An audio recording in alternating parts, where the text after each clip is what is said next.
दोस्तों, धन्ना जी का जन्म एक सामान्य किसान परिवार में हुआ था। इनके पिताजी मुख्य रूप से खेती करते थे और गायों का पालन किया करते थे। एक दिन धन्ना जी के परिवार के कुलगुरु, जिनका नाम था पंडित त्रिलोचन, वे तीर्थ यात्रा करके लौटे और कुछ दिनों के लिए धन्ना जी के घर पर रुक गए। पंडित जी त्रिलोचन शालिग्राम भगवान की सेवा किया करते थे। वो बड़े भाव से भगवान शालिग्राम की शिला की सेवा करते, उनको पुष्प चढ़ाते, उन्हें भोग लगाते और भगवान को भोग लगाने के बाद ही वो पंडित जी हमेशा भोजन ग्रहण करते थे। बालक धन्ना पंडित जी को यह सब करते हुए देखता था। उसे भगवान की सेवा बड़ी अच्छी लगती थी। जब पंडित जी भगवान की सेवा करते तो धन्ना को बड़ा ही सुकून मिलने लगता। कुछ दिनों के बाद जब पंडित जी जाने लगे, तब बालक धन्ना पंडित जी से शालिग्राम भगवान के लिए जिद करने लगा। कहने लगे कि मुझे ठाकुर जी चाहिए, मुझे ठाकुर जी चाहिए। परंतु पंडित जी अपने ठाकुर जी छोटे से बालक को कैसे दे सकते थे। धन्ना जी को उनके माता पिता ने बहुत समझाया, परंतु धन्ना जी नहीं माने।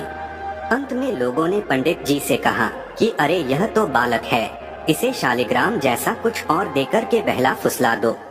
अगले दिन पंडित जी नदी में स्नान करने गए। वहां से वो एक गोल मटोल थोड़ा बड़ा सा काले रंग का पत्थर लेकर के आए। तब वे धन्ना जी के पास आकर बोले, मैं तुम्हें अपने ठाकुर जी को दे दूंगा, लेकिन मेरे पास दो ठाकुर जी हैं, बड़े ठाकुर जी और छोटे ठाकुर जी। तुम्हें कौन से ठाकुर जी चाहिए? धन्ना जी ने झट से जवाब दिया, मुझे तो बड़े ठाकुर जी चाहिए। पंडित जी भी यही चाहते थे। तब पंडित जी ने धन्ना जी को वह बड़ा काला पत्थर जो बड़े ठाकुर जी को बता करके दे दिया। अब ठाकुर जी को पाकर धन्ना जी बहुत प्रसन्न हो गए, बड़े खुश हो गए, बड़े भाव से उनकी सेवा करने लगे। जब धन्ना जी गाय चराने खेतों की तरफ जाते तो ठाकुर जी को अपने साथ ले जाते। धन्ना जी की माँ ने उनको बाजरे की रोटी, साग, अचार और गुड़ खाने के लिए दिया।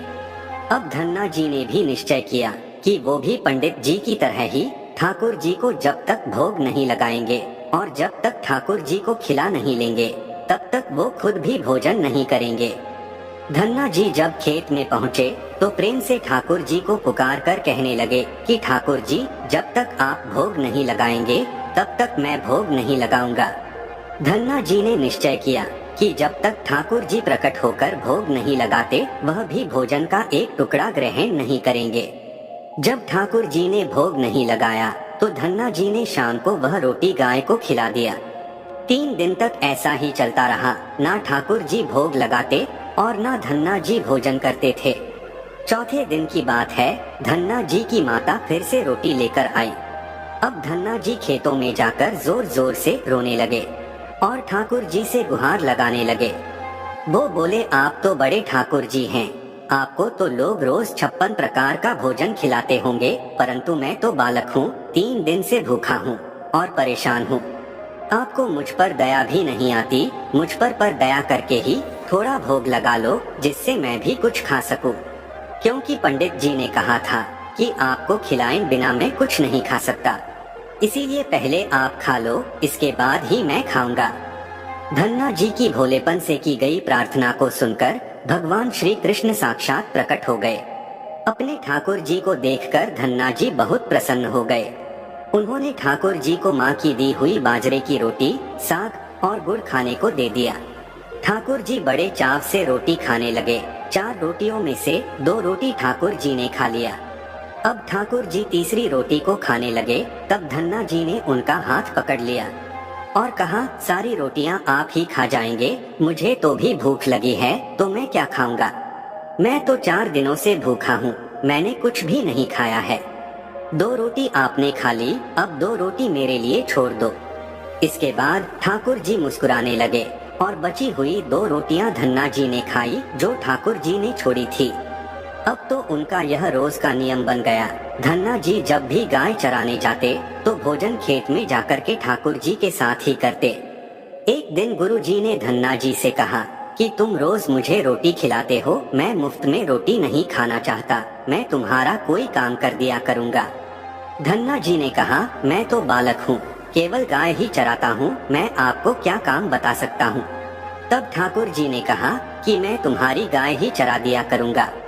उस दिन के बाद से ठाकुर जी धन्ना जी की गाय चराने लगे। एक दिन धन्ना जी ने ठाकुर जी से पूछा, आप मुझे अपने हृदय से क्यों नहीं लगाते? तब ठाकुर जी ने कहा, मैं तुम्हें प्रत्यक्ष हो गया हूँ, लेकिन पूरी तरह से मैं तब मिलता हूँ जब कोई सद्गुरु जीव को अपना लेता है। अभी तुम अपने किसी गुरु की शरणागति ग्रहण नहीं की है, इसीलिए मैं तुम्हें अपने हृदय से नहीं लगा सकता। तब धन्ना जी बोले, मैं जो जानता नहीं कि गुरु किसे कहते हैं, फिर मैं अपने गुरु कैसे बना? ठाकुर जी बोले, काशी में जगत गुरु श्री रामानंद आचार्य मेरे ही स्वरूप में विराजमान है, तुम जाकर उनकी शरण ग्रहण करो। ठाकुर जी के कहने के अनुसार धन्ना जी ने काशी जाकर रामानंद आचार्य जी की शरणागत ग्रहण कर ली। उस समय धन्ना जी की आयु लगभग 15 से 16 साल के आसपास थी। श्रीमान श्री रामानंद आचार्य जी ने धन्ना जी को अपने शिष्य के रूप में स्वीकार कर लिया और उन्हें आदेश दिया कि अब तुम अपने घर चले जाओ। धन्ना जी बोले, गुरुजी, अब मैं घर नहीं जाना चाहता, आप मुझे घर जाने का आदेश क्यों दे रहे हैं?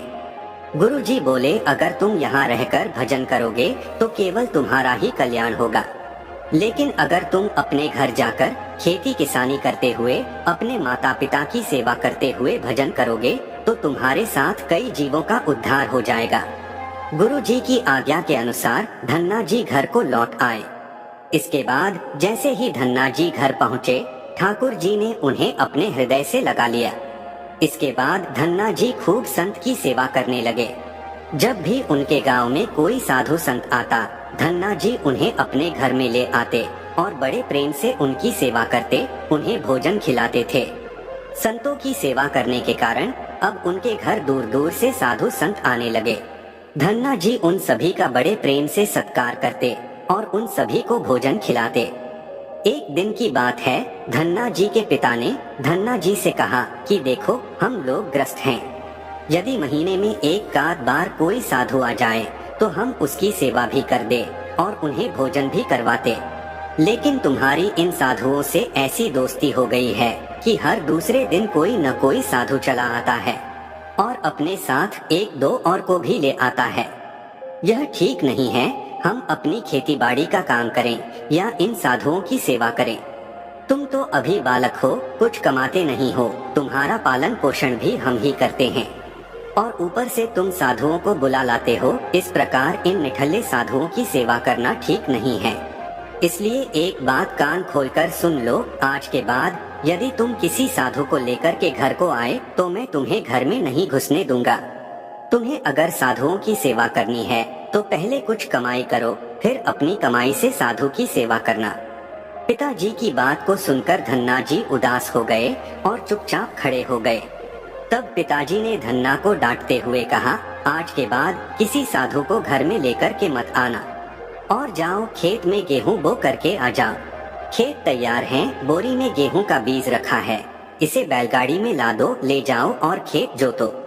धन्ना जी ने बैलगाड़ी में गेहूं रखा और खेत में बोने के लिए चल दिए। धन्ना जी थोड़ी ही दूर चले थे कि उन्हें मार्ग में कुछ साधुओं की टोली आती दिखाई दी। धन्ना जी ने बैलगाड़ी से उतरकर उन साधुओं को साष्टांग प्रणाम किया। संतों ने धन्ना जी को आशीर्वाद दिया और पूछा, बेटा, इस गांव में धन्ना जी का कौन सा घर है? सुना है वह जगत गुरु रामानंद आचार्य के शिष्य हैं और बहुत छोटी सी उम्र में उन्होंने भगवान का दर्शन प्राप्त कर लिया है, हम भी उनका दर्शन करना चाहते हैं। यह सुनकर धन्ना जी संकोच में पड़ गए और वो हाथ जोड़कर बड़ी विनम्रता से बोले, महाराज, मुझे ही लोग धन्ना भगत कहते हैं। संत बोले, भगवान ने बड़ी कृपा की, हम जिनसे मिलने आए थे वो यही मिल गए। निश्चित आप ऐसे ही भक्त हैं जैसा आपके विषय में सुना था। कितनी विनम्रता है आप में, चलिए आपके घर चलते हैं, वहीं बैठकर आपसे चर्चा करेंगे और ढेर सारी बातें करेंगे। धन्ना जी ने सोचा, अभी पिताजी ने साधुओं को घर लाने से मना किया है, यदि मैं खेतों में बीज बोने के बजाय इन साधु संतों को घर ले गया तो पिताजी आसमान सिर पर उठा लेंगे और इन साधुओं को भी भगा देंगे। तब धन्ना जी कुछ विचार करके बोले, महाराज, अभी घर में कोई नहीं है, मैं भी खेतों की तरफ जा रहा हूँ, आप भी मेरे साथ वहीं चलिए। संत बोले, ठीक है, हमें तो आपसे मिलना था और आप जहाँ भी ले चले हम वहीं चलेंगे। फिर धन्ना जी उन सभी को खेत पर लेकर के चले गए। खेत में एक पेड़ के नीचे बने हुए चबूतरे पर साधुओं को बैठा करके बोले, महाराज आप यहीं पर कुछ देर तक विश्राम कीजिए, तब तक मैं आपके लिए भोजन पानी की व्यवस्था करता हूँ। इतना कहकर धन्ना जी वहाँ से बैलगाड़ी लेकर के चले गए। बैलगाड़ी लेकर धन्ना जी सीधे बनिया की दुकान पर पहुँचे। वहाँ पर उन्होंने बैलगाड़ी में जो भी बीज गेहूं खेत में बोने के लिए रखा था उसे बनिया को बेच दिया और उसी से दाल चावल चूरमा और जो भी उससे बनने वाला पदार्थ था सारा सामान खरीद लिया। सामान लेकर धन्ना जी खेत पहुँचे। वहाँ पर संतों के साथ मिलकर बहुत बढ़िया दाल बाटी और चूरमे का प्रसाद बनाया। भगवान को भी भोग लगाने के बाद बड़े प्रेम से संत और धन्ना जी बैठ करके भोजन किया। इसी बीच भगवान की चर्चा भी होती रही। संतों को भोजन करवाने के बाद बड़े प्रेम से धन्ना जी ने उनको विदा कर दिया। संतों के जाने के बाद धन्ना जी सोचने लगे कि बीज वाले गेहूं को तो बेच करके मैंने संतों को भोजन करा दिया, अब खेत में क्या बोया जाए। अगर पिताजी बीज मांगेंगे तो मैं कहां से बीज ला के दूंगा, और ये खेत में कुछ पैदा नहीं हुआ तो मैं पिताजी को कौन सा जवाब दूंगा। यही सोच करके धन्ना जी ने बोरियों में रेत भरी और आसपास के लोगों को दिखाने के लिए उसी रेत को वो खेत में बोने लगे। सुबह से शाम तक सारी बोरियां जो रेत की बनाई थी, धन्ना जी ने जो बोरियों में रेत को भरा था वो सब खेत में छिड़क दी। आसपास के खेतों के किसान देख रहे थे कि धन्ना जी खेतों में गेहूं बो रहे हैं, परंतु वो खेतों में रेत बो रहे थे। खेत बोने के बाद धन्ना जी बड़े प्रसन्न मन से घर की ओर चल दिए। वो सोचने लगे खेत में तो कुछ उगना नहीं है तो देखभाल भी नहीं करनी पड़ेगी। और पिताजी ने पूछा कि खेत बो आए। धन्ना जी जब घर पहुंची तो बोले कि पिताजी मैं खेत को बो आया हूँ। कुछ दिन बीते, धन्ना जी के पिताजी और गांव के कुछ बड़े बूढ़े लोग धन्ना जी के पास आए और बोले कि तुमने कैसा खेत बोया है, ऐसी फसल तो हमने अपने जीवन में आज तक नहीं देखी। ऐसा लगता है जैसे गेहूं का एक एक दाना नाप नाप करके एक समान दूरी पर बोया गया है और सारे ही दाने उगाए हैं। इतनी सुंदर फसल तो हमने आज तक नहीं देखी। ये सब तुमने कैसे किया? धन्ना जी सोचने लगे, सब लोग उनको ताने मार रहे हैं, खेत में कुछ उगा नहीं होगा, इसीलिए ऐसी बातें सब कह रहे हैं। तब धन्ना जी आश्चर्यचकित होकर के स्वयं खेत पर जाकर के देखा तो वहाँ जाकर के जब पहुँचे तो बड़े ही आश्चर्यचकित हो गए। उन्होंने देखा कि जिस खेत में उन्होंने रेत बोई थी वहाँ पर फसल उगी थी और ये सुंदर फसल उन्होंने भी कभी नहीं देखी थी। फसल को देखकर धन्ना जी को भगवान की कृपा का एहसास हुआ और उनकी आंखों से आंसू निकल आए। धन्ना जी जोर जोर से रोने लगे। जब धन्ना जी के पिता और अन्य गांव वालों ने रोने का कारण पूछा तब धन्ना ने रोते हुए सारी घटना कह सुनाई। धन्ना जी बोले, पिताजी जब आपने संतों को घर लाने के लिए मना किया था और खेत बोने के लिए गेहूं दिया था, उसी दिन मुझे मार्ग में कुछ संत मिले। मैंने उन संतों को अपने घर में नहीं लाया और खेत पर ठहरा करके जो भी बीज मैंने बोने के लिए गेहूं लिया था वो सब बनिया की दुकान पर बेच करके मैंने संतों को भोजन करवा दिया। इसके बाद मैंने लोगों को दिखाने के लिए खेत में रेत को बो दिया। फिर यह फसल कैसे उगाई मुझे नहीं मालूम, यह कैसे हो गया। धन्ना जी की बात सुनकर उनके पिताजी की आंखों में आंसू आ गए और वो बोले, मेरा धन्य भाग जो मेरे घर में ऐसे पुत्र ने जन्म लिया। आज के बाद हम तुमको रोकेंगे नहीं, खूब साधु को बुलाओ, संतों की सेवा करो, हम तुम्हें अब कभी मना नहीं करेंगे। आज से मैं भगवान की भक्ति किया करूँगा और तुम्हारे साथ संतों की सेवा करूँगा। इसके बाद धन्ना जी और उनके परिवार वाले खूब संतों की सेवा करने लगे। कुछ समय बाद धन्ना जी की उगाई हुई फसल को काटने का समय आ गया। उस समय से उतने ही आकार की खेती से 50 गुना ज्यादा गेहूं निकला। यह गेहूं इतना ज्यादा था कि उसे रखने तक की जगह नहीं बची थी। गांव से सभी लोग धन्ना जी की फसल देख करके आश्चर्यचकित हो गए और सभी आश्चर्य करने लगे थे। अब धन्ना जी और उनका परिवार अपनी क्षमता के अनुसार खूब संत की सेवा और भगवान की भक्ति करने लगे। उनके घर हमेशा साधु संतों का तांता लगा रहता था। साधु संतों की बड़ी बड़ी जमातें आती। धन्ना जी बड़े प्रेम से उन सभी का आदर सत्कार करते। अब धन्ना जी जब भी खेतों में फसल बोते हर बार ऐसे ही फसल होने लगी। अब धन्ना जी अपने गांव के बड़े किसान बन गए। गांव के सभी लोग धन्ना जी को चमत्कारी संत मानने लगे और उनके खेतों की मिट्टी को भी चमत्कारी मानने लगे। अब जिन लोगों के खेतों में पर्याप्त फसल नहीं होती, वे लोग धन्ना जी के खेतों की मिट्टी को ले जाकर अपने खेतों में छिड़क लेते, जिससे उनकी फसल भी अच्छी होने लगी। चारों तरफ धन्ना जी की जय जयकार होने लगी। एक बार भगवान ने धन्ना जी की परीक्षा लेना चाहा। धन्ना जी के गांव में अकाल पड़ गया। धन्ना जी बड़े किसान थे, उनके पास बहुत खेती थी और अन्न के भंडार भरे थे। अकाल के कारण उनके गांव और आसपास के क्षेत्र के ब्राह्मण, संत, गरीब और जरूरतमंद लोग धन्ना जी के पास मदद की उम्मीद से आने लगे। धन्ना जी भी उन्हें दोनों हाथों से भंडार लुटाने लगे। कभी कोई जरूरतमंद उनके घर से खाली हाथ नहीं लौटा। धीरे धीरे धन्ना जी का अन्न भंडार समाप्त होने लगा, परंतु धन्ना जी ने निश्चय किया कि जब तक उनका सामर्थ्य है, वह किसी भी जरूरतमंद को निराश नहीं करेंगे और सब कुछ बेचकर वे लोगों की मदद करेंगे।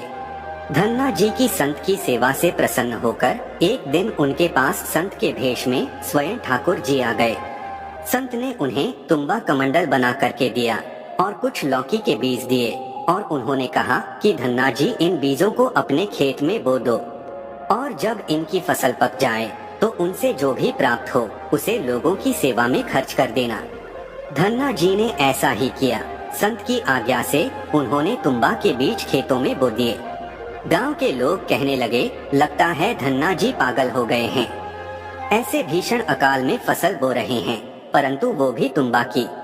इस कड़वी तुम्बा को जिसे पशु भी नहीं खाते, यह तो केवल कमंडल बनाने के काम में आता है। ऐसी फसल यदि उग भी गई, पैदा भी हो गई, तो उसका क्या फायदा होगा। परंतु धन्ना जी ने संत के कहने के अनुसार अपने खेतों में तुम्बा, लौकी के बीज बो दिए।